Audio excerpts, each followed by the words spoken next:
Good morning, all of you. Every year, આપણે 14 ડિસેમ્બરે ઇન્ડિયામાં national energy conservation day celebrate કરીએ અને એના જ ભાગરૂપે આજે કેજે પોલિટેકનિકલ કોલેજમાં આ સેમિનારનું આયોજન કરવામાં આવ્યું. આ સેમિનારમાં ઉપસ્થિત respected principal sir, all faculties, all students અને ડીજીવીસલ તરફથી આવેલા બધા સ્ટાફનું હું હાર્દિક સ્વાગત કરું. આજના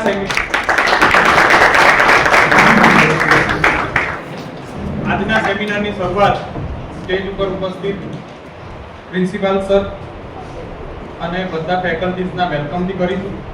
તો સૌથી પહેલા Sanjay Patel sir, incharge principal સરનું સ્વાગત. ચાવડા સર.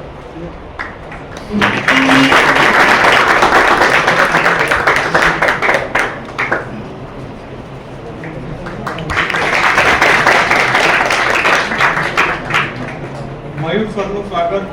જનકભાઈ કર.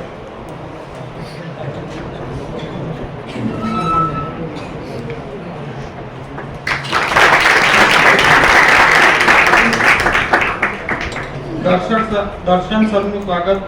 લીલય સર.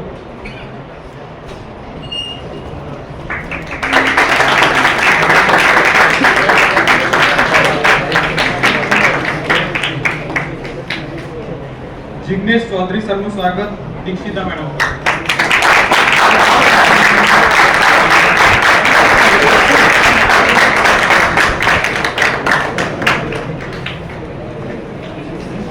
જયમિની મેડમનું સ્વાગત.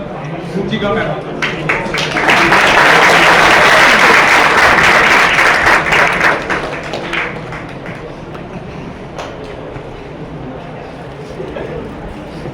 અને યશ વણકર સ્ટુડન્ટ. દિગ્વિજય સર ની બહુ ઈચ્છા હતી કે આ સ્ટુડન્ટ મતલબ સ્વાગત થવું જોઈએ, એટલા માટે એમનું સ્વાગત સ્નેહા મેડમ.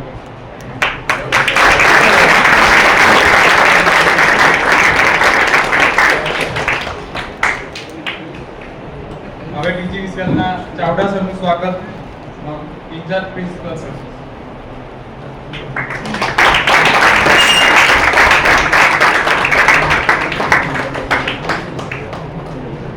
અને ડીજીવીસીએલના દીક્ષિતા મેડમનું સ્વાગત. Jaymini madam.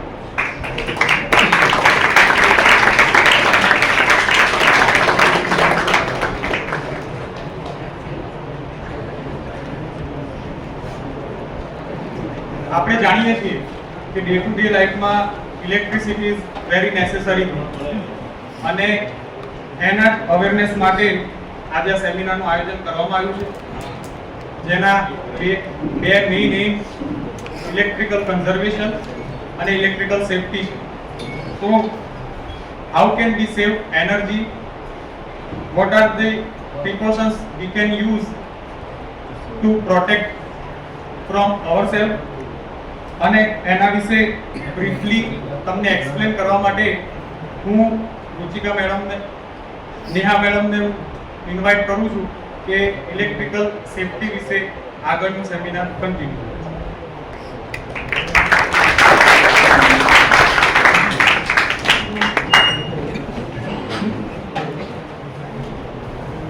Good morning, students.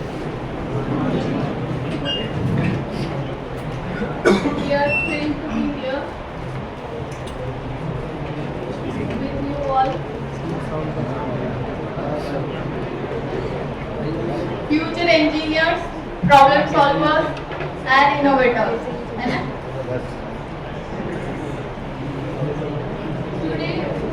Today we are going to talk about something that often gets overlooked until it's too late, and that is electrical safety. So let me start with the question. How many of you આમાંથી કેટલા લોકોએ ક્યારે બી કોઈને બી નાનોથી લઈને મોટા shops લાગેલા છે, shop અનુભવ, ઇલેક્ટ્રિક શોપ અનુભવ્યું હોય? Raise your hand. Okay. And my second question is, majority of the reasons for this shop શું હોઈ શકે? ફોલ્ટી ઇક્વિપમેન્ટ કે negligence? Faulty equipment. Anything else? So the surprising fact is 90% of the shocks occur due to human negligence. Right? આપણને એવું લાગે કે electrical shocks કદાચ live વાયર્સથી છે કે ફોલ્ટી ઇક્વિપમેન્ટ્સથી છે, ગવર્મેન્ટ મેન્ટેનન્સ નથી કરાવતું, હે ને, સિસ્ટમ સારી નથી, એડમિનિસ્ટ્રેટિવ પાર્ટમાં પ્રોબ્લેમ હશે. બટ ગવર્નન્સ ટુ વે ચાલતી હોય. Governance means supply side governance, demand side governance. So in developed countries we do not complain કે એડમિનિસ્ટ્રેશન આવું નથી કરતું, ગવર્મેન્ટ આવું નથી કરતું, right? Because demand side governance is very active, એટલે એમને સ્ટેપ્સ લેવા જ પડે. તો આજનો સેમિનાર જ એના માટે છે કે યુથ આપણું અવેર થાય, ડિમાન્ડ કરે અને ડિમાન્ડ સાઇડ ગવર્નન્સ થોડું વધારે સ્ટ્રોંગ થાય, રાઈટ? તો we will start with understanding electrical hazards, identifying electrical hazards and એના લીધે કેવા કેવા પ્રોબ્લેમ્સ ફેસ થયા છે અને આપણે કેવી રીતે પ્રિવેન્ટ કરી શકીએ. Electrical hazards can be electrical shock, જે તમે બધાએ એક્સપિરિયન્સ કર્યું છે. Second is electrocution. હમણાં જ ન્યૂઝમાં હતું, મોન્સૂન સિઝનમાં વધારે ઇલેક્ટ્રોક્યુશનના બહુ બધા કેસીસ થયા છે. વોટર લોક્ડ એરિયામાં ના ખબર હોય કે લાઈવ વાયર્સ છે અથવા તો ઇક્વિપમેન્ટના ઇન્સ્યુલેશનમાં પ્રોબ્લેમ છે, જેના લીધે બહુ બધા કેસીસ બન્યા છે. ઇવન ફેસ્ટિવલ સિઝનમાં બી આપણે જોયું છે કે ઇલેક્ટ્રિક્યુશનના બહુ બધા કેસીસ બને છે, રાઈટ? એન્ડ થર્ડ છે ફાયર. ઇલેક્ટ્રિકલ હઝાર્ડ્સને આઈડેન્ટિફાઈ કરવું એ ફર્સ્ટ સ્ટેપ બની જાય જ્યારે કોઈ બી સેફ્ટી રિલેટેડ વાત આવે. તો first thing we should be able to identify the hazard. ક્યાં તો ઇન્સ્યુલેશન્સના પ્રોબ્લેમ હોઈ શકે, સર્કિટ ઓવરલોડેડ હોઈ શકે. તમને ઇલેક્ટ્રિસિટી બિલમાં મેક્સિમમ ડિમાન્ડ એવું વાંચતા હશો, હે ને? ઇલેક્ટ્રિકલના સ્ટુડન્ટ્સ છે એમને ખબર બી હશે મેક્સિમમ ડિમાન્ડ શું છે. ઘરમાં એસી ફ્રીજ એડ ઓન થવાથી શું આપણે લોડ એક્સટેન્શન કરાવીએ છીએ? એ બી એક ક્વેશ્ચન માર્ક છે, રાઈટ? તો ઓવરલોડેડ સર્કિટ્સના લીધે મેજર ફાયર બ્રેકઆઉટ્સ થતા હોય છે. ઇમ્પ્રોપર વાયરિંગ, રેગ્યુલર ઇન્સ્પેક્શન ના થતું હોય, સેફ્ટી ગાઈડલાઇન્સ ફોલો ના થતી હોય, SOPs ફોલો ના થતા હોય, and to add to this problem we have monsoon, right? So first electrical shock. Electrical shock કેવી રીતે લાગી શકે? તો basically there can be two major reasons. One, live wire and malfunctioning of the equipment. Okay? હવે voltage કેટલા લેવલનો છે, કેટલા ડ્યુરેશન માટે છે, એના ઉપરથી ડિપેન્ડ કરે કે શોક કેટલી સિવિયરિટીનો લાગશે. તો અગર એ વોલ્ટેજ હાઈ છે, ડ્યુરેશન વધારે છે, તો તમારી હાર્ટની એક ઇલેક્ટ્રિકલ રિધમ હોય, એને કહેવાય કાર્ડિયક રિધમ. એ રિધમ ડિસ્ટર્બ થવાથી કાર્ડિયક અરેસ્ટના બી પ્રોબ્લેમ થતા હોય ને, that can lead to death. Next is overloaded circuit. મેં જેમ કીધું કે કનેક્ટેડ લોડ જે ડિમાન્ડ થયેલી હોય એનાથી વધારે કનેક્ટેડ લોડ હોય ત્યારે સર્કિટ્સમાં ફાયરના ઇન્સિડન્સીસ થતા હોય. એક પાલનપુરનો ઇન્સિડન્ટ હું કહું તો આપણને ઘણી એવું થાય કે સોલર લગાવી દીધું, હવે તો ઇલેક્ટ્રિસિટી ફ્રી છે અને ઇક્વિપમેન્ટ્સ તમે ફોર એક્ઝામ્પલ સોલાર નંખાવ્યું 3નું 3.2 તમારા કેપેસિટી પ્રમાણે એક સર્વે થયો, તમને ખબર પડી કે આટલી નીડ છે, મેક્સિમમ ડિમાન્ડના અકોર્ડિંગ આપણે સોલાર ઇન્સ્ટોલેશન કરાવ્યું.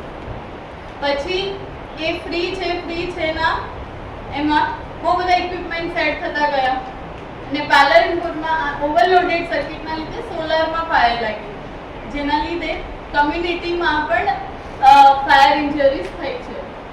તો ઇલેક્ટ્રિકલ સ્ટુડન્ટ્સનું ફર્સ્ટ કામ શું હોય કે આવી બેસિક અવેરનેસ જે સિટીઝન્સમાં ના હોય, મેક્સિમમ ડિમાન્ડ, લોડ કનેક્ટિવિટી, એક લોડ એક્સટેન્શન, એ તમારા એન્ડથી તમને બી નોલેજ હોય અને તમે તમારા કમ્યુનિટી ફેમિલી મેમ્બર્સને બી આની જાણ કરો કે જેનાથી જે પ્રિવેન્ટેબલ કોઝિસ છે એને અટકાવી શકીએ.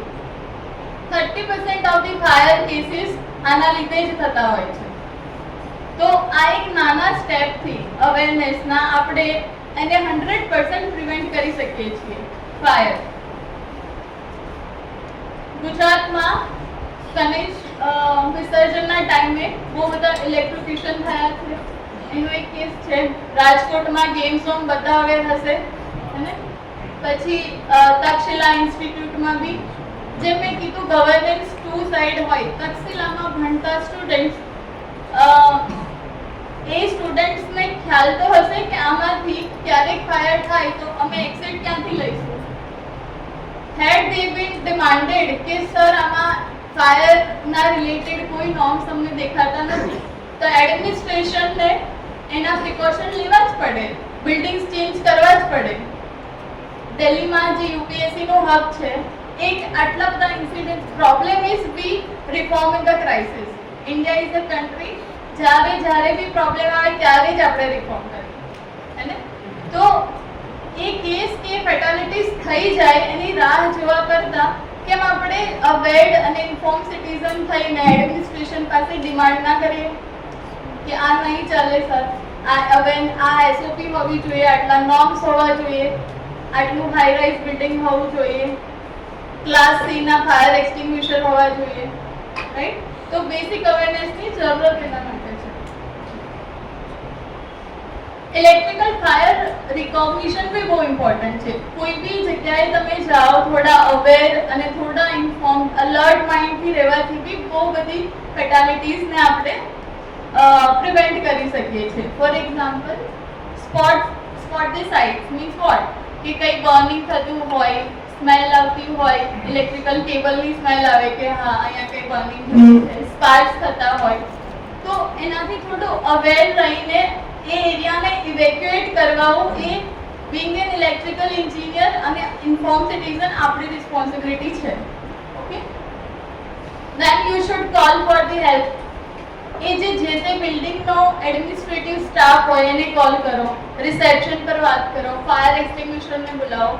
તો આ રિસ્પોન્સિબિલિટી એઝ અ યુથ તમારે જ લેવી પડશે જે તે જગ્યાએ તમે હશો. અને જો તમે ટ્રેન્ડ નથી, એ એરિયાથી અવેર નથી, તો જે તે ઓથોરિટીને અવેર કરીને એ પ્લેસથી દૂર રહી જવું. તમને ફાયરને કેવી રીતે બુઝાવાય એ ખ્યાલ નથી, એની ટ્રેનિંગ નથી, તો એ સિચ્યુએશનને વધારે કેઓટિક બી નહીં બનાવી. અને તો ફાયર સેફટીના ટ્રેનિંગ્સ જેણે લીધા હોય એ આગળ આવે અને એરિયા ઇવેક્યુએટ કરાવે. એવી બેસિક ગાઈડલાઇન્સ આપણને ખ્યાલ હોવી જોઈએ. એન્જિનિયરિંગ પત્યા પછી તમે બધા જે તે કોલેજમાં ઇન્ટર્નશિપ લેશો, કોઈ બી ઓર્ગેનાઇઝેશન સાથે કામ કરશો, અથવા તો આ વસ્તુ ઘરે બી તમે લાર્જ સ્કેલમાં કમ્યુનિટીમાં કોઈ પ્રોગ્રામ ઓર્ગેનાઇઝ કરો છો, તો બી બેસિક અવેરનેસ જે સેફટી માટે આપણને હોવી જોઈએ. ધેટ ઇઝ વોટ ફર્સ્ટ આપણે એ જે તે કોઈ ઓર્ગેનાઇઝેશન અથવા તો ફંક્શનમાં તમે જાઓ છો,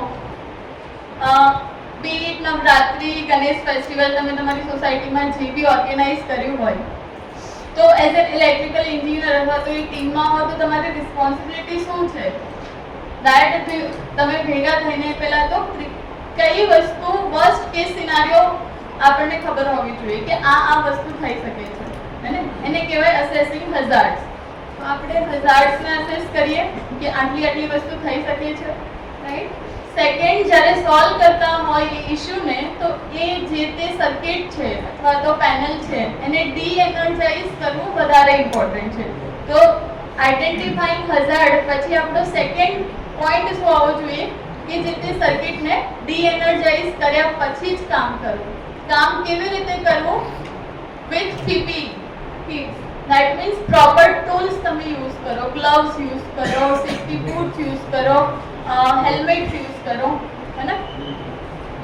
નાની મોટી સ્વિચ બદલતા બી આવા ઇન્સિડન્ટ થાય છે, તો રબરના શૂઝ પહેરવા, ફૂડનું કોઈ વસ્તુ તમારી જોડે રાખવી. આ વસ્તુ આપણને એવું લાગે કે આટલી નાની નાની વસ્તુ કહેવાની શું જરૂર છે, પણ ઘરમાં રહેલા નાના બાળક બી જ્યારે પ્લગમાં આંગળી નાખે છે એનાથી બી ઇન્જરીઝ થયેલી છે, એનાથી બી ફેટલ એક્સિડન્ટ્સ થયેલા છે.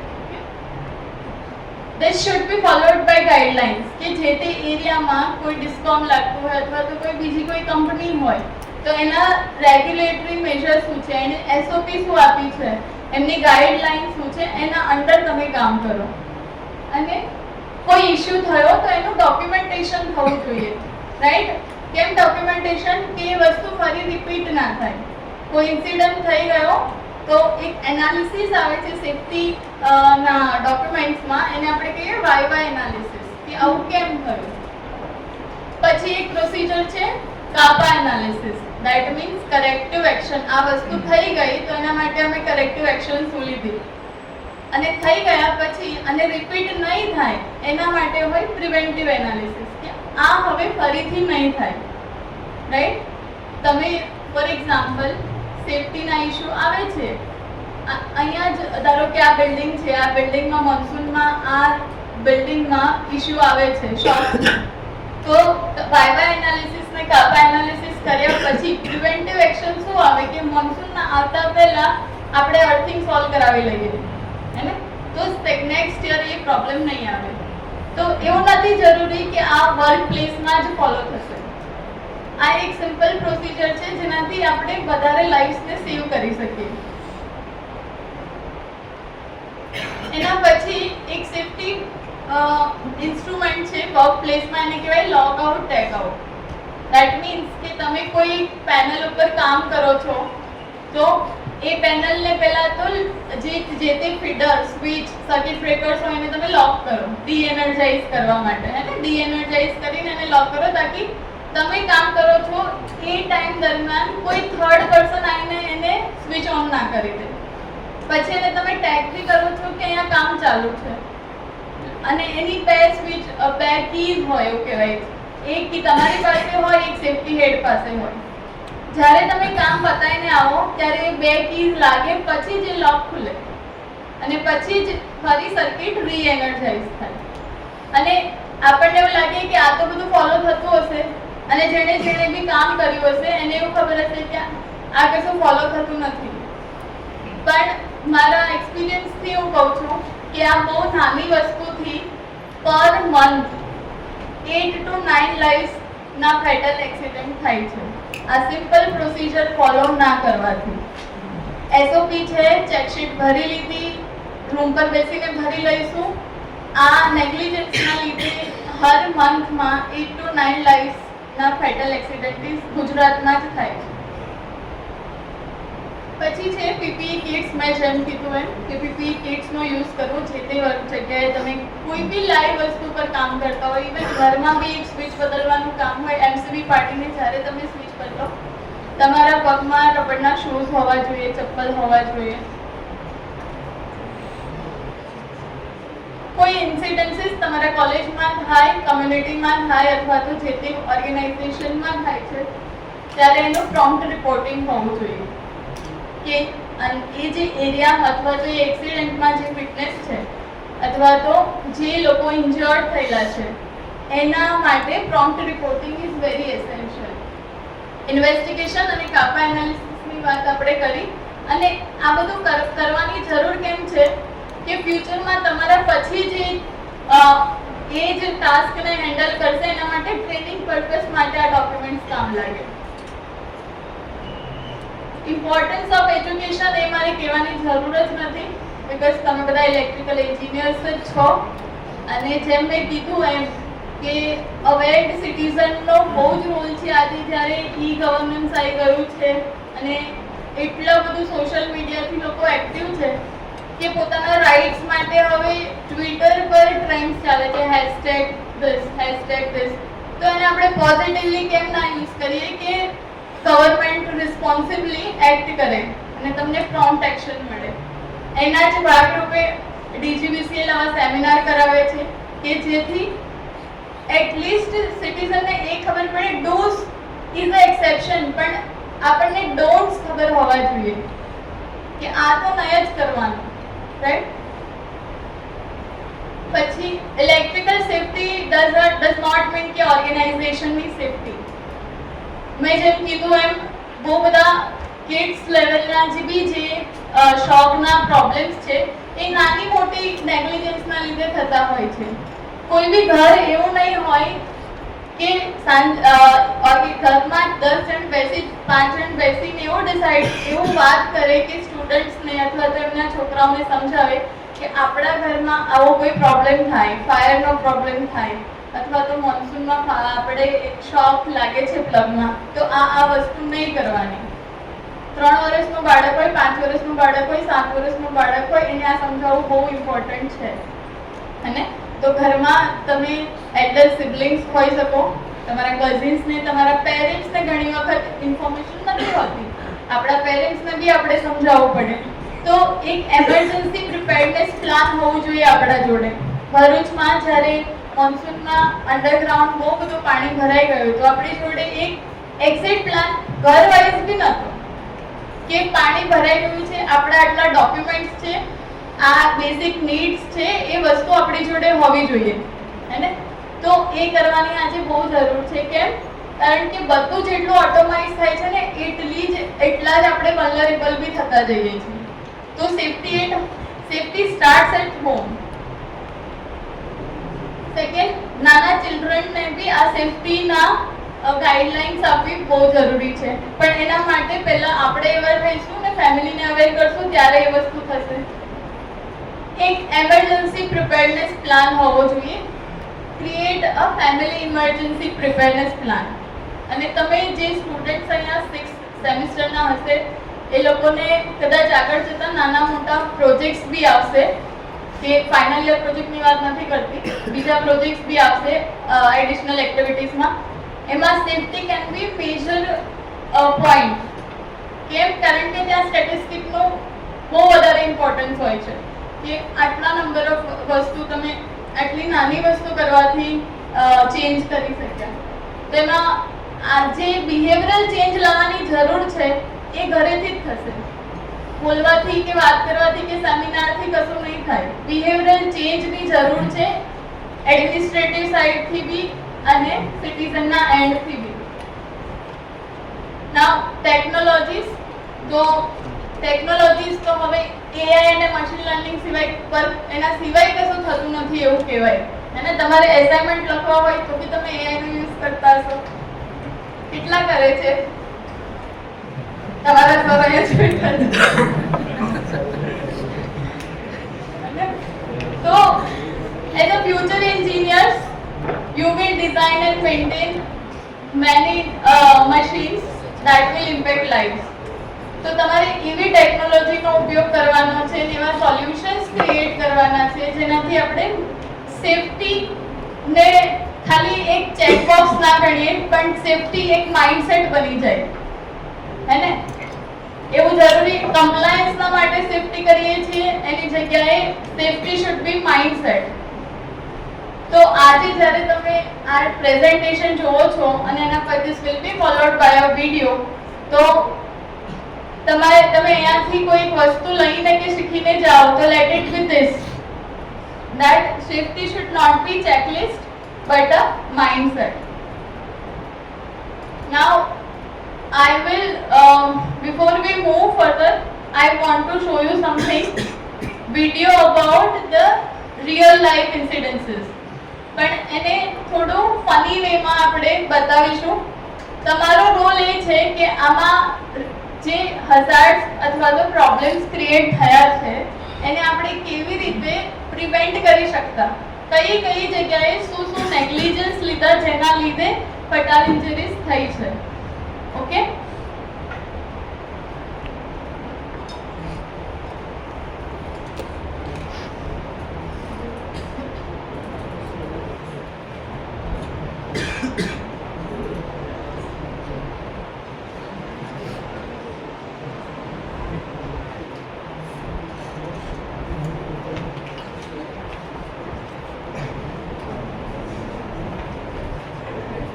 what went wrong and how we could have prevented it, है ना?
Hello. As you all know, electrical engineering is backbone of modern technology, है ना? But great power comes great responsibilities, right? So thank you for your time and attention. Let us ensure that our innovation make the world better and safer. Now I request Mr. Modi to brief about energy conservation and proceed. Thank you.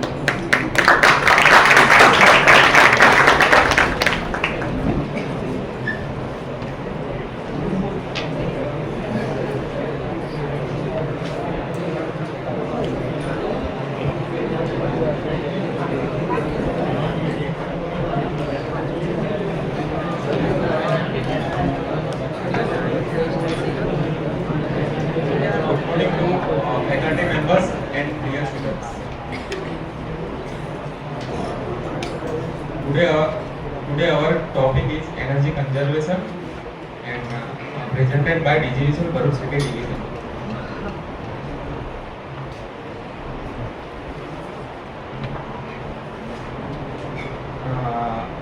This seminar is under guidance of ND Parmar sir, Executive Engineer Bharuch City Division, and AG Shah sir, D Bharuch West Sub-Division, and DGVCL staff. World Energy Conservation Day is celebrated on December 14 to raise awareness about the importance of energy conservation and its impact on the environment. It also highlights the need to transition to renewable energy source and use fossil fuel or rational. Under this, we have held this seminar today.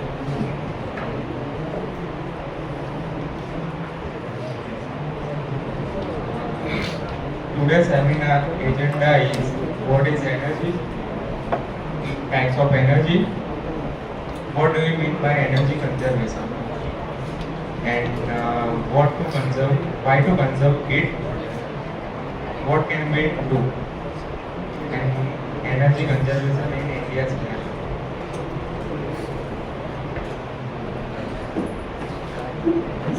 What is energy? Energy is defined as the ability or capability to do work. એ આપણે કાર્ય કરવાની ક્ષમતાને આપણે energy define કરીએ. અને energy conservation લો કે જે energy આપણે જનરેટ નથી થતી, એક ફોર્મમાંથી બીજા ફોર્મમાં કન્વર્ટ થાય. એના બે એક્ઝામ્પલ છે, જે રૂમ હીટર જે ઇલેક્ટ્રિકલ એનર્જીનું કન્વર્ટ કરે છે thermal energy, and second one is turbine જે kinetic એનર્જીનું electrical energy.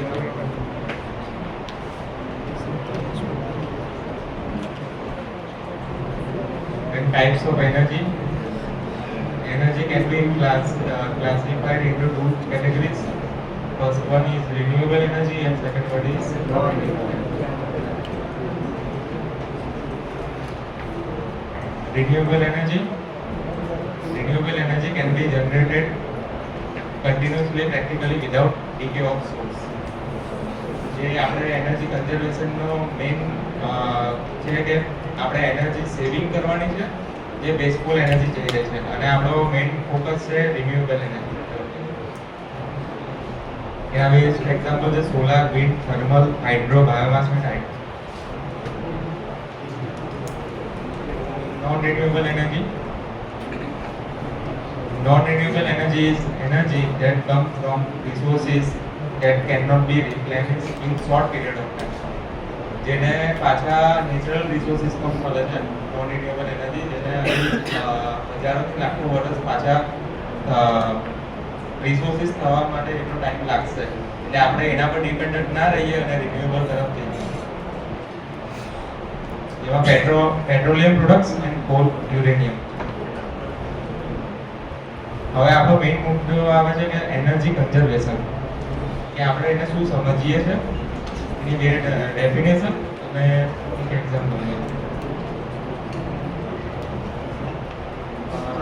Energy conservation is the practice of using less energy or using energy more efficiently.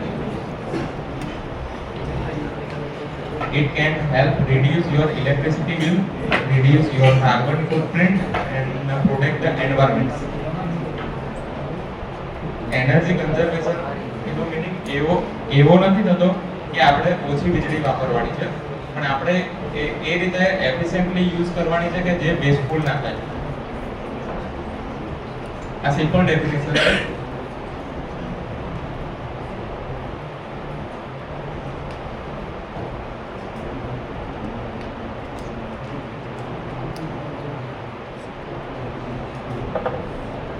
Why to conserve it?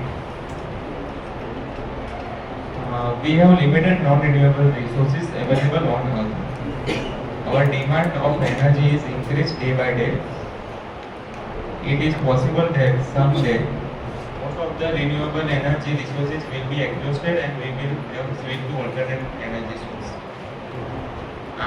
અત્યારે આપણે non renewable resources પર આપણે dependent છે. આપણે 70 to 80% અત્યારે non renewable energy પર જ ડિપેન્ડ છે, અને નજીકના ફ્યુચરમાં એ ખતમ થઈ જવાના તૈયારી છે. એટલે આપણે ડિમાન્ડ આપણી ખૂબ છે અને આપણે સપ્લાય ઓછું કરી શકીએ છીએ. એટલે આપણે એક તો વેસ્ટફુલ એનર્જી બચાવી શકીએ અને રિન્યુએબલ એનર્જી તરફ જઈ શકીએ. એક પોસિબલ સોલ્યુશન છે. We have saved our money when we save wasteful energy. And એક best છે કે our wasteful energy saving is useful for load shedding area and they can get benefit of 24 hours of electricity. આપણા ઇન્ડિયામાં આજે પણ ઘણી જગ્યા એવી છે કે જ્યાં 24 કલાક વીજળી પૂરી પાડી શકતા નથી.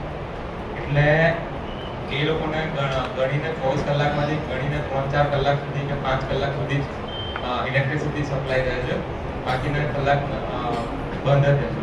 તો એને આપણે જો વીજળી બચાવીએ, કારણ કે આપણે અર્બન એરિયામાં આવીએ, અર્બન એરિયામાં જો વેસ્ટફુલ એનર્જીનું સેવિંગ થાય તો આપણે ત્યાં જે લોડ શેડિંગ એરિયા છે કે જે અમુક કલાકો સુધી આપણે બંધ રાખીએ છીએ, તો એને આપણે પૂરી પાડી શકીએ છીએ.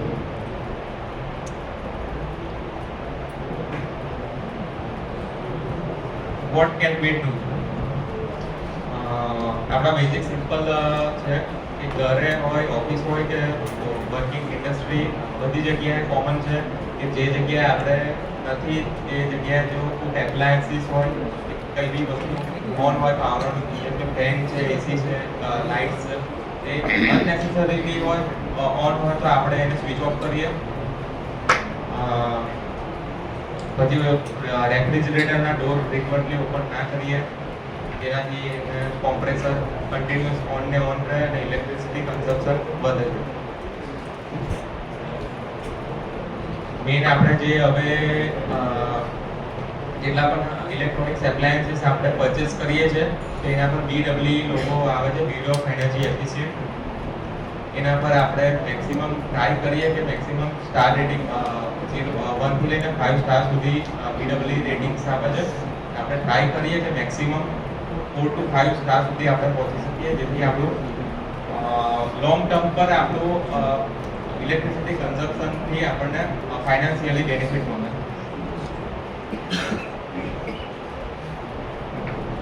મેક્સિમમ ટ્રાય કરીએ કે ડે લાઇટમાં આપણે યુઝ કરીએ ઘરે, જેથી આપણે લાઇટ્સની ઓછી રિક્વાયરમેન્ટ છે.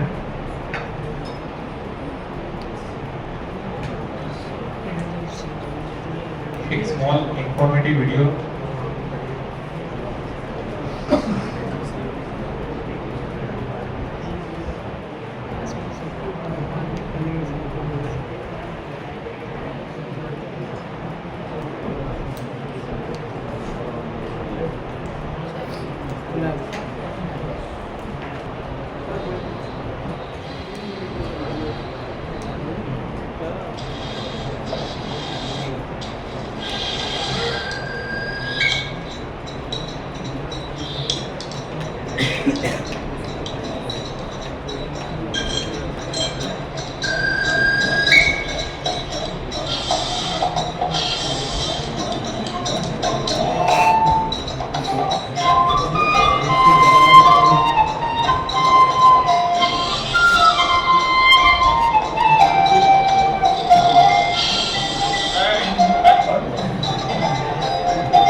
જેમ મેં કીધું કે વિલેજીસમાં બહુ ઓછા ટાઈમ માટે વીજળી મળે છે.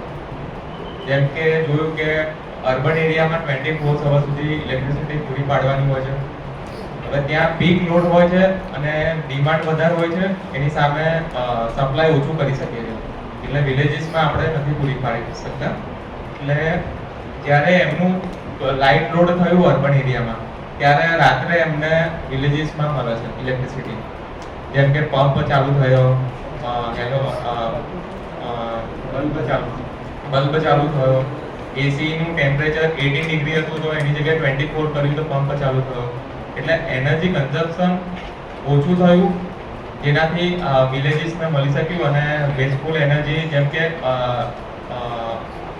સિટીઝમાં ને એમાં જ્યાં લાઇટ્સ ને ફેન્સ વગર કોઈ પ્રેઝન્ટ ચાલુ હતા એ બંધ કર્યા, જેનાથી વિલેજીસમાં અને જ્યાં લોડ શેડિંગ એરિયા છે ત્યાં એમને વીજળી પુરવઠો મળી શકે.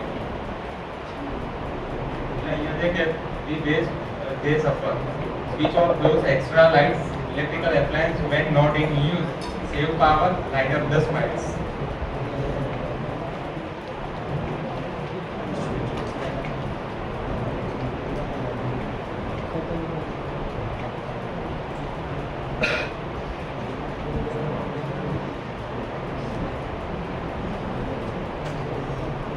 શું તમે ઇલેક્ટ્રિસિટી જનરેટ કરી શકો છો ઘરે?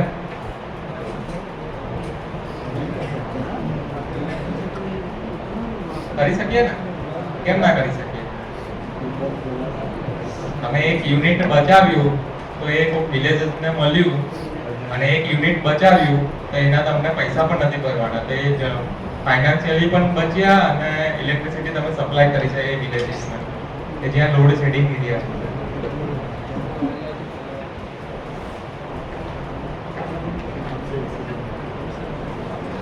એનર્જી સેવિંગના 3 પિરિયડ છે, 3 છે.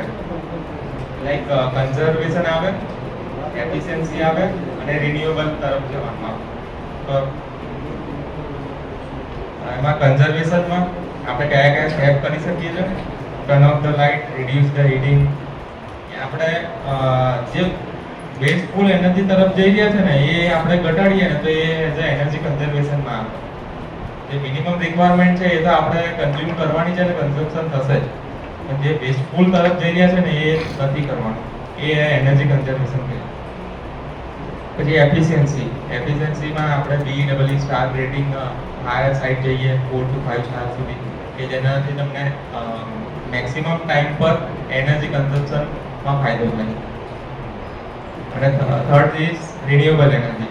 રિન્યુએબલ એનર્જીમાં કે જે આપણને વર્ષો સુધી મળવાનું છે એનર્જી, અને અત્યારે આપણે એના તરફ વધી રહ્યા છે.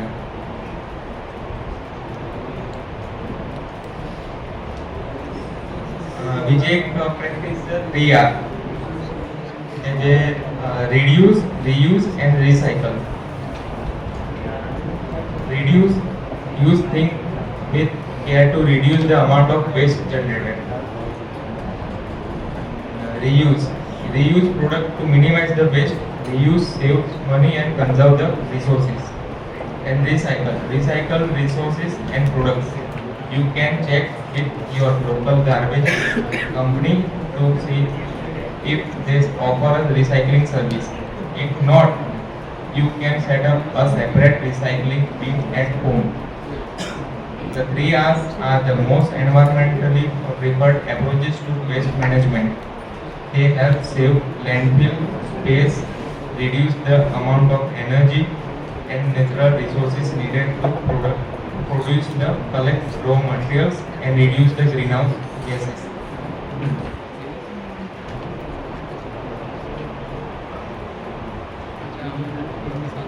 આ 3R નો લોગો છે, reuse, recycle and reduce.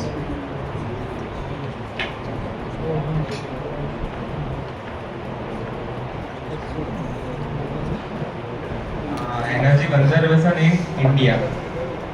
About 70% of India's energy conservation capacity is from fossil fuel, with coal accounting for 40% of India's total energy consumption.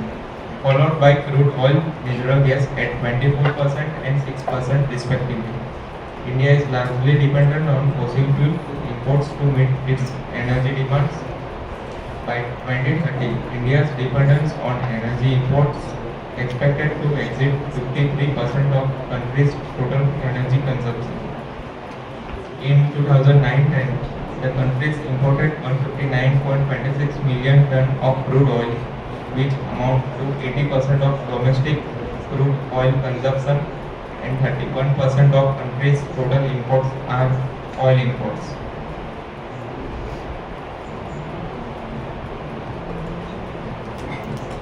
આ જ હતો સેમિનારનો મેઇન એનર્જી કન્ઝર્વેશન. જેમ કે મેં કીધું કે તમે ઘરે ઇલેક્ટ્રિસિટી બચાવી શકો છો અને જનરેટ કરીને તમે બીજાને સપ્લાય પણ કરી શકો છો.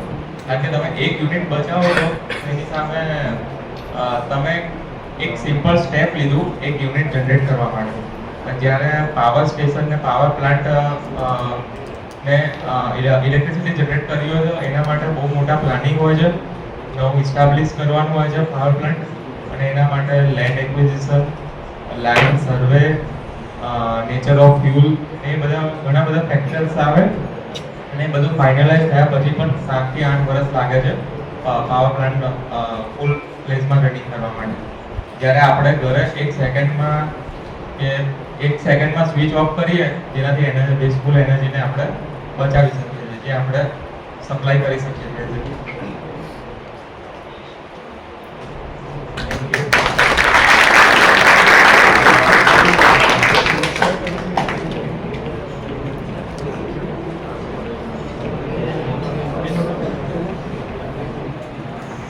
ઓલમોસ્ટ 1 કલાક જેવું થઈ ગયું છે. એક ટાઈમે અમે પણ તમારી જગ્યાએ જ હતા. ટાઈમ હોય અગિયારથી 12નો, એટલે પછી ટાઈમ આપણે જોતા થઈ જઈએ. પણ આ જેટલું પણ 1 કલાક આપણે સ્પેન્ડ કર્યો છે એમાં મેઇનલી એનર્જી કન્ઝર્વેશન અને ઇલેક્ટ્રિકલ સેફટી આ બંને વિશે બધાને અવેરનેસ જાય એના માટેનો આ સેમિનાર હતો. અને આ બધી વસ્તુ આપણે પ્રેક્ટિકલી ડે ટુ ડે લાઈફમાં કઈ રીતે ઇમ્પ્લિમેન્ટ કરી શકીએ એના માટેનો એક જ મિનિટનો વિડીયો છે જે તમારે અને મારે બધાએ કરવાનો, રાઈટ?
જેમ આપણે આ લાસ્ટ વિડીયોમાં જોયું આપણે ભલે બીજી કંઈ પણ વસ્તુ ના કરી શકીએ તો વાંધો નહીં, પણ એટલીસ્ટ જ્યારે આપણે રૂમમાંથી બહાર નીકળીએ ત્યારે કોઈ પણ સ્વિચ, પંખા એ બધું ઓન હોય તો એને ઓફ કરીને જ નીકળવું જોઈએ. પ્લસ ઇલેક્ટ્રિકલ સેફટી વિશે વાત કરીએ તો આપણા ઘરે દરેકના ઘરે એક્સપિરિયન્સ કર્યો જ હશે. ચાર્જર હોય એની પિન જો થોડી ખેંચાઈ ગઈ હોય તો આપણે સેલો ટેપ લગાવતા હોય, ચાહે તમારું ઘર હોય મારું ઘર હોય ગમે તે હોય, પણ એટલીસ્ટ આપણે એ વસ્તુ ચેન્જ કરી શકીએ એઝ અ ઇલેક્ટ્રિકલ સ્ટુડન્ટ. અને દરેકના ઘરે આપણે મોટર યુઝ કરતા હોઈએ છીએ, તો આપણા ઘરે તો નહીં તો આજુબાજુ ક્યાંક તો મોટર ઉભરાતી હોય છે. તો એટલીસ્ટ જો આપણે ટાઈમ ટુ ટાઈમ મોટર ચાલુ કરીએ અને time to time motor of કરીએ તો એ એનર્જીનું સેવ થશે. એટ ધી એન્ડ આપણા મની પણ બચશે અને એ એનર્જી બીજી જગ્યાએ યુઝ કરી શકાશે. તો આ સેમિનારમાં જે પણ 2 ટોપિક હતા એના વિશે આઈ હોપ કે તમે બધા થોડા અવેર થયા હશો. હવે હું આજના સેમિનારની આભાર વિધિ માટે મેડમને કહીશ કે આજના સેમિનારનું આભાર વિધિ પ્રગટ.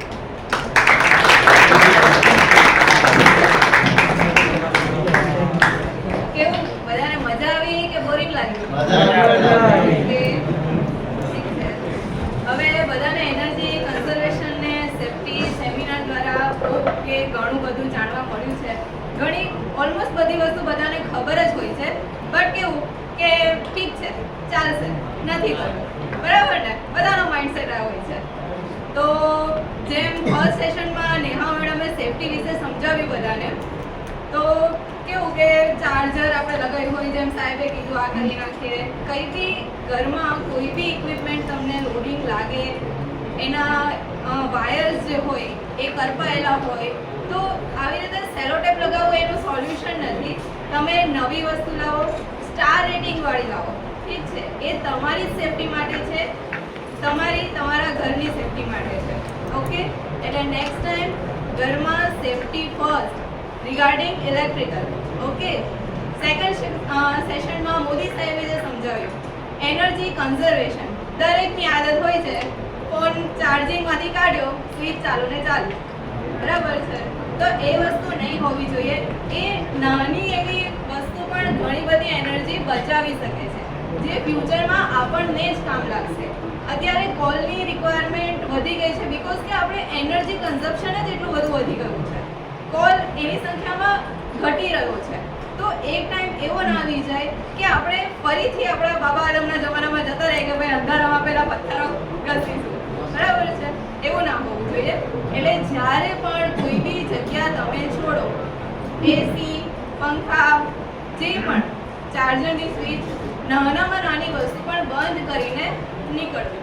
અત્યારે પણ આપણે આ સેમિનાર હોલ છોડીશું તો આના જે પંખા ચાલે છે, આ લાઇટો છે, એસી છે, બધું જ બંધ કરીને આપણે નીકળવું. એની શરૂઆત આપણા ઘરથી, આપણા રૂમથી, આપણા કોલેજીસથી જ થવાની છે. ઠીક છે?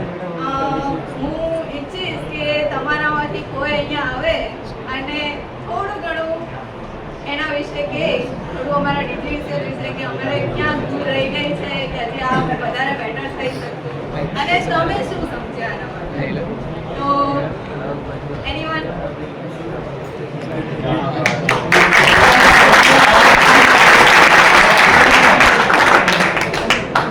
હું પણ 6 સેમનો સ્ટુડન્ટ જ છું.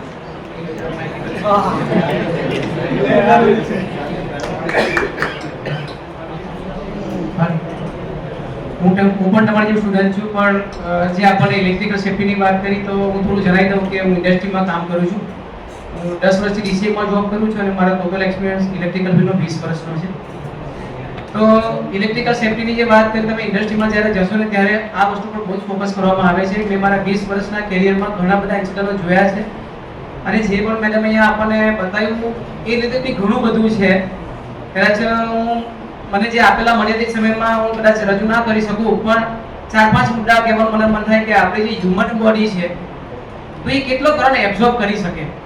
મોસ્ટ ઇમ્પોર્ટન્ટ વસ્તુ છે એનો ચાર્જ છે. જો આપણું હ્યુમન બોડી છે 30 મિલી એમ્પિયર કરંટ એબ્ઝોર્બ કરવાની ક્ષમતા ધરાવે છે. એનાથી વધારે જો કરંટ આપણા શરીરમાંથી પસાર થશે તો અલગ અલગ કરંટ રેટિંગ પ્રમાણે આપણા હ્યુમન બોડીમાં એની ઇફેક્ટ આવશે. અને જો 50 મિલી એમ્પિયર ઉપર જઈશું, નર્વસ સિસ્ટમ ફેલ થશે, સ્નાયુઓ સંકોચાવના શરૂ થઈ જશે અને 100 મિલી એમ્પિયર રામ નામ સત્ય પાકું છે, બરાબર? તો એના માટે જો માણસો તો ભૂલ કરવાના છે. જે કંઈ પ્રોબ્લેમ થાય છે એમાં 90% છે ને હ્યુમન સ્ટુપિડિટી જ હોય છે. એમાં ઇક્વિપમેન્ટ ક્યારે ભૂલ કરતા નથી, મશીન ક્યારે ભૂલ કરતું નથી, માણસો જ ભૂલ કરે છે. ક્યાંક આળસ હોય, ક્યારેક લાપરવાહી, આ બધી વસ્તુ મોટે ભાગે હોય છે. હું ડોમેસ્ટિક વાત કરું તો ઘરમાં બધાએ RCBO અથવા RCCB લગાવવી ફરજિયાત છે. કારણ કે તમે કામ કરતા હો, તમને શોખ લાગે, તમને ઘરમાં જોનાર કોઈ ના હોય, તો તમને બચાવશે કોણ? RCCB ની કેપેસિટી હોય 30 મિલિએમ્પ ની. જ્યારે 30 મિલિએમ્પ તમારા શરીરમાંથી પસાર થયો ઓટોમેટિકલી એ બંધ થઈ જશે અને આપણે બચી જઈશું. ઇક્વિપમેન્ટ બીજું નવું આવશે, આ આપણે મળી ગયા આવા નહીં બીજી વાર. બરાબર? પહેલી વસ્તુ આ કે જેના પણ ઘરમાં પહેલા શું કરતા, ફ્યુઝ હતા, ફ્યુઝ પૂરી જતા એટલે 4-5 આતામ કરીને મારી દેતા આપણે, પૂરે નહીં પણ ઘરનું વાયરિંગ પડી જતું. પણ હવે અત્યારે આધુનિક જમાનાના લેટેસ્ટ અત્યારે RCBO આવે છે જે ઓવર કરંટ, શોર્ટ સર્કિટ અને હોટ લીકેજ ત્રણે ઉપર કામ કરશે. ઇન્ડસ્ટ્રીમાં મોટે ભાગે આ લગાવવામાં આવે છે, તો બધા ઘરે જઈને 1500 રૂપિયાની બજારમાં મળશે, લઈ લેવાની. બીજી એક વસ્તુની વાત કરીએ આપણે કે બધા આપણે ઘરમાં 3 પિન ટોપ અને 2 પિન ટોપ યુઝ કરીએ છીએ. તો અહીંયા બધા ઇલેક્ટ્રિકલ સ્ટુડન્ટ છે 3 પિન ટોપ જ કેમ યુઝ કરવો, કેમ 2 પિન નહીં? એનીવન? અર્થિંગ નો જે આગળનો પિન હોય છે મોટું કેમ હોય છે, પેલા બે નાના કેમ? એક્ઝેક્ટલી, જો છઠ્ઠા સેમ માં ગયા ખબર છે. એ અર્થિંગ ની પિન પહેલા સીધી પહેલા અંદર લાગશે, ઇક્વિપમેન્ટમાં જે સ્ટેટિક ચાર્જ અથવા તો પછી ફોલ્ટી હશે ને ડિસ્ચાર્જ કરશે, ત્યાર પછી એ સિસ્ટમમાં આગળ વધશે. એટલે ક્યારે પણ આપણે શું કરીએ, 50 રૂપિયા 3 પિન નો આવે, 20 રૂપિયા 2 પિન નો આવે, એટલે આપણે 2 પિન લઈ આવીએ છીએ. એ ચાલશે, હવે ચાલશે, ફાવશે, બધું ભૂલી જજો ભાઈ. ઇલેક્ટ્રિકલમાં ક્યારે કોઈ પેલું કહેવાય કે ઉઘાડી તલવાનો ઉઘાડો તાર કોઈનો સગો થતો નથી. ત્રીજી બે ઇન્સિડન્ટ જોયેલા શેર કરવાનું મન થાય. સુરતમાં એક કિસ્સો બનેલો કે ભાઈ બહેનોને અમુક વાર બહુ ખોટી આદત હોય છે. શું? લાઈટના થાંભલા ઉપર આમ વાયર બાંધી દીધો, તાર બાંધી દીધો, ઉપર કપડા સૂકવવાના. રિયલ ઇન્સિડન્ટ મારી પાસે PPT માં ફોટો છે કે આઈ હો also trainer in house in company. તો એ તાર પર શું કે કપડા સૂકવતા હતા, ચોમાસી સીઝન હતી અને આઈ થિંક એ પોલ સાથે જ તાર બાંધેલો હતો. પાણીના કારણે કરંટ ફ્લો થયો, તારમાં કરંટ ફ્લો થયો, જ્યારે કપડા સૂકવવા ગયા ચીપકી ગયા. આજે દુનિયામાં નથી. તો હવે આપણે ખોટી પ્રેક્ટિસ કરવી નહીં, મહેરબાની કરીને. એટલે ઘરમાં સૂકવવા, વ્યવસ્થિત જગ્યા સૂકવવા અને કોઈ પણ રીતે ઇલેક્ટ્રિકલના સંપર્કમાં ના આવે એવી રીતના. બરાબર? અત્યારે શિયાળામાં બધા આપણે ગરમ પાણી શું કહેવાય કરવા માટે હીટરનો ઉપયોગ કરીએ છીએ. સુરતમાં નાનો 11 વર્ષનો છોકરો આ હીટર ચલાવવાના ચક્કરમાં એ એક્સપાયર થઈ ગયો. એ પણ કટિંગ મારી પાસે છે. એની પ્રેક્ટિસ ચલાવ ના નથી કહેતા, એની પ્રેક્ટિસ આપણી યોગ્ય હોવી જોઈએ. તમે દોરમાં હીટર મૂકો છો, પછી પાણી ગરમ થયું કે અને પછી તમે હાથ નાખો અંદર ચેક કરવા, એ પ્રેક્ટિસ ખોટી છે. તમે સ્વિચ બંધ કરો, પ્લગ કાઢો, પછી તમે અંદર હાથ નાખો, પછી ચેક કરો. કે ઇલેક્ટ્રિકલમાં ક્યારે પણ ખોટી પ્રેક્ટિસ ચાલશે નહીં.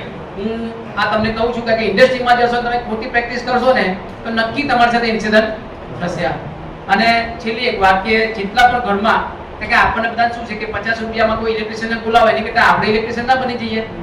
ઘરમાં જેટલા પણ ટૂલ્સ અને ટેકલ જે વાપરીએ બધા ઇન્સ્યુલેટેડ હોવા જોઈએ, સર્ટિફાઈડ હોવા જોઈએ, સ્ટાન્ડર્ડ કંપનીના હોવા જોઈએ. 50 રૂપિયાનું ટાપડિયા ટેસ્ટર મળે છે, 10 રૂપિયાનું લારી પડે મળે છે. હું એકવાર લાવ્યો તો બહુ વર્ષો પહેલા આઈડિયામાં જ્યારે ભણતો ત્યારે, અને પહેલા દિવસે ખબર પડી શોર્ટ લાગ્યો તો ફૂટ ગેટ પડેલો. તો નોન સ્ટાન્ડર્ડ સ્ટાન્ડર્ડમાં આપણને ખબર પડે વાય ઇલેક્ટ્રિક સેફ્ટી ખાસ જરૂરી છે. અને છેલ્લી ઇલેક્ટ્રિકલ કન્ઝર્વેશનની વાત કરી દઉં. રિસન્ટલી અત્યારે મેં 1000 પીપલને એનર્જી કન્ઝર્વેશન ટ્રેનિંગથી કવર કર્યા એ માધ્યમથી. તો આપણે અત્યારે જે ફોસિલ ફ્યુલ યુઝ કરીએ છીએ, જેવી કે કોલ છે, યુરેનિયમ છે કે તમારું પેટ્રોલિયમ છે, તો એ 55% આપણે યુઝ કરીએ છીએ આપણી ડિમાન્ડ પૂરી કરવા માટે. અત્યારે ઇન્ડિયાની ડિમાન્ડ છે 258 ગીગાવોટ. એને પૂરી કરવા માટે આપણે 55% એ નોન રિન્યુએબલ સોર્સ યુઝ કરીએ, ફરી પાછા આપણને મળવાના નથી. અને એક ચોંકાવનારી કેલ્ક્યુલેશન મેં જ્યારે કરી ત્યારે મને ખબર પડી કે આપણે એન્વાયરમેન્ટને કેટલું પોલ્યુટ કરી રહ્યા છે. ત્યારે human health, water pollution, air pollution and environment. તમે 1 કિલો તમે કોલસો તમે જ્યારે બાળીને તમે 8 યુનિટ જ્યારે બનાવો છો, 660 ગ્રામ કાર્બન ડાયોક્સાઇડ તમે હવામાં છોડી રહ્યા છો. એની સાથે એશ નીકળે છે, એ તમે લેન્ડ પોલ્યુશન કરી રહ્યા છો.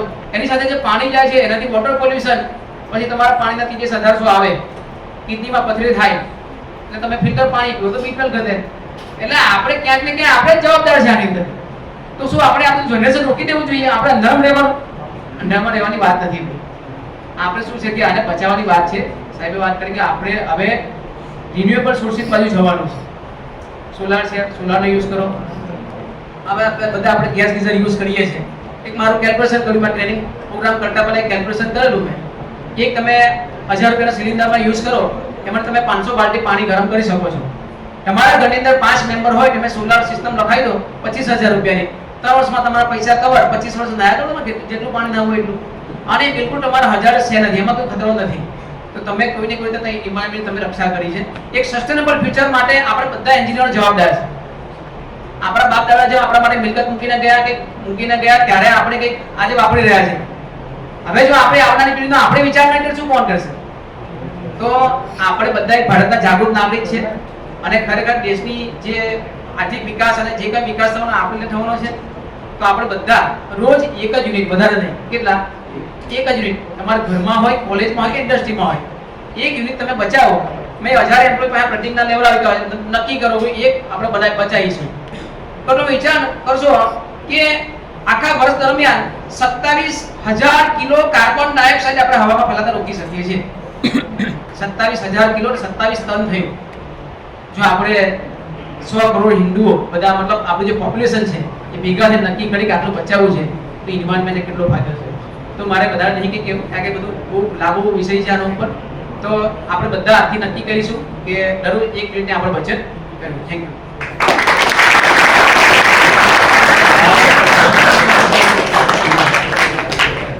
થેન્ક યુ સો મચ સરજી. તમે ખૂબ સારી સ્પીચ આપી. હું જેમિની મેડમનો ખૂબ ખૂબ આભાર માનીશ કેમ કે ઘણા ટાઈમથી ડિજિટલ સાથે જોડાઈને આ બધું અરેન્જમેન્ટ કર્યું છે. જે પ્રિન્સિપલ સાહેબ આપણા ઇન્ચાર્જ છે એમનો પણ આભાર વ્યક્ત કરીશ. KJ પોલિટેકનિકનો આભાર વ્યક્ત કરવા માગું છું કે તેમણે આ આટલો સમય અમને આપ્યો આ પ્રોગ્રામ કરવા માટે. વધુ ના કહેતા પ્રોગ્રામને પૂર્ણાહુતિ આપીશું અને બધા જતા નહીં રહેશો. લાસ્ટમાં એક આપણો ગ્રુપ ફોટો લઈશું.